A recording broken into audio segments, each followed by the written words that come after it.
तो railway recruitment board में RRB में असिस्टेंट लोको पायलट का वैकेंसी आया है। देखिए, इस पर आप जाइएगा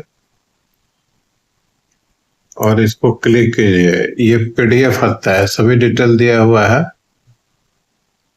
डिफरेंट जोन का यहाँ दिया हुआ है, कई सारा जोन का वैकेंसी है। ये इंडेक्स है, ये पीडीएफ है, इसको डाउनलोड कर देना है। ठीक है, तो ये आपको ओपनिंग डेट यहाँ पर शो कर रहा है 15/5। ठीक है, क्लोजिंग डेट 14/6, मतलब 1 महीना के अंदर में ठीक है करना है इसको। Last date of application submitted 16 तारीख को। ठीक है, मॉडिफिकेशन करिए 17 से 26 तक का डेट है। ठीक है, अभी देखिए बहुत बढ़िया है ये वैकेंसी। इनिशियल पे भी दिया हुआ है, पे level CPC 7th grade pay है। ठीक है, टोटल वैकेंसी कितना है यहाँ देखिए। टोटल वैकेंसी है 11,127। ठीक है, तो 18 से 30 वर्ष उम्र होना चाहिए। अब इधर इंडेक्स में 13.7 पर हम जाएंगे। इम्पोर्टेंट चीज आपको बताता है। 11 आ गया, 12,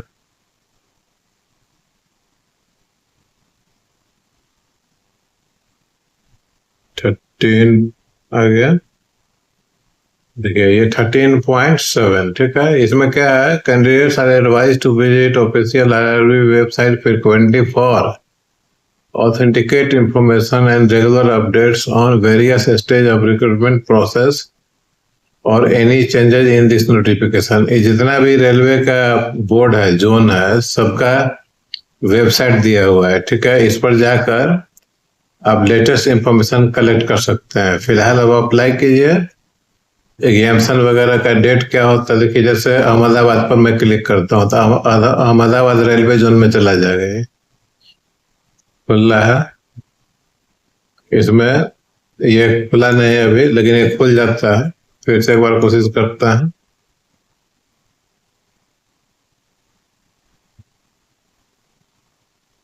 ये दूसरा खोल कर देखते हैं, भोपाल का।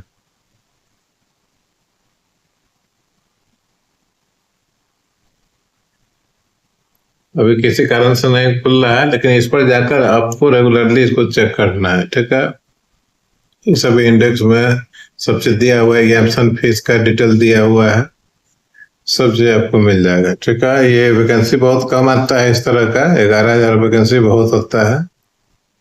एलिजिबिलिटी दिया हुआ है यहाँ पर, ये मेडिकल फिटनेस दिया हुआ है। एज देखिए, 1/7/2026 को 18 से 30 वर्ष के बीच होना चाहिए। ठीक है, तो इमीडिएट जाइए, 18 से 30 वर्ष का उम्र है तो ये भरिए, गवर्नमेंट जॉब है। ये फी का डिटेल है, 500 250 है। रिजर्वेशन के लिए 250 हो गए। इसका मैं एक चीज और देखना चाहता हूँ, ये एलिजिबिलिटी है मेट्रिकुलेशन। ठीक है, मेट्रिकुलेशन 10th स्टैंडर्ड का है। ठीक है, आगे कुछ देखते हैं, डिसेबिलिटी के लिए नहीं है। देखिए इसमें जोन वाइज वैकेंसी है। अहमदाबाद में अनरिजर्व कितना है, SC/ST कितना है, अजमेर में कितना है, सभी जोन का दिया हुआ है, जिसका वेबसाइट आपको दिखला है। मुजफ्फरपुर बिहार का देखिए कम है, 18 जनरल है। पटना भी कम है। ठीक है, Ranchi 224, eastern central railway, southern south eastern railway, ये सब जोन बटा हुआ है। ठीक है, आपको सीट मिल जाएगा। तो आप जो है सो एक से अधिक जोन में भी आप अप्लाई कर सकते हैं, ये देखना पड़ेगा। ठीक है, मान लीजिए कि आप अपने जैसे सोच रहे हैं कि बिहार में है और आप देख रहे हैं कि पटना जोन में 41 है ईस्टर्न सेंट्रल रेलवे में, तो फिर भरने से फायदा नहीं है। मुजफ्फरपुर में 18 है, भरने से फायदा नहीं है। तो जिसमें अधिक है उसमें भरिए, एक से अधिक में भर सकते हैं आप, ये एक बार जाकर देखना पड़ेगा। ठीक है, ये बहुत सारा डाटा दिया हुआ है, तो पढ़ लीजिए। एक से अधिक में भरना है तो कैसे करना है इसमें। ठीक है, तो एक से अधिक में भरना है तो डेट ऑफ एग्जामिनेशन भी अलग अलग होगा, तभी हो पाएगा।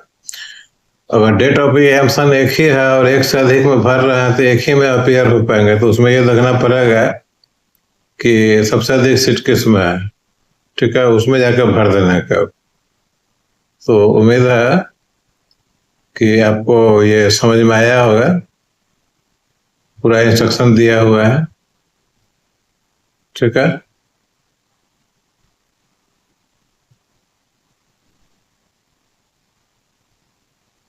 ये भी कुछ इम्पोर्टेंट इंफॉर्मेशन है, इसको भी देखिए, पार्ट बी का है। हमको लगता है कि 2 पार्ट में कहीं एग्जाम्पशन होगा। सिलेबस पार्ट ए में क्या है, मैथमेटिक्स, जनरल इंटेलिजेंस और बेसिक साइंस एंड इंजीनियरिंग, ठीक है। पार्ट बी में क्या है, पार्ट बी में देखिए, पार्ट बी में जो सिलेबस है, इलेक्ट्रिकल, इलेक्ट्रॉनिक्स, मैकेनिकल, ऑटोमेशन, ये सब दिया हुआ है, ठीक है। मतलब ये टेक्निकल सेट है, टेक्निकल नॉलेज होना चाहिए इसमें।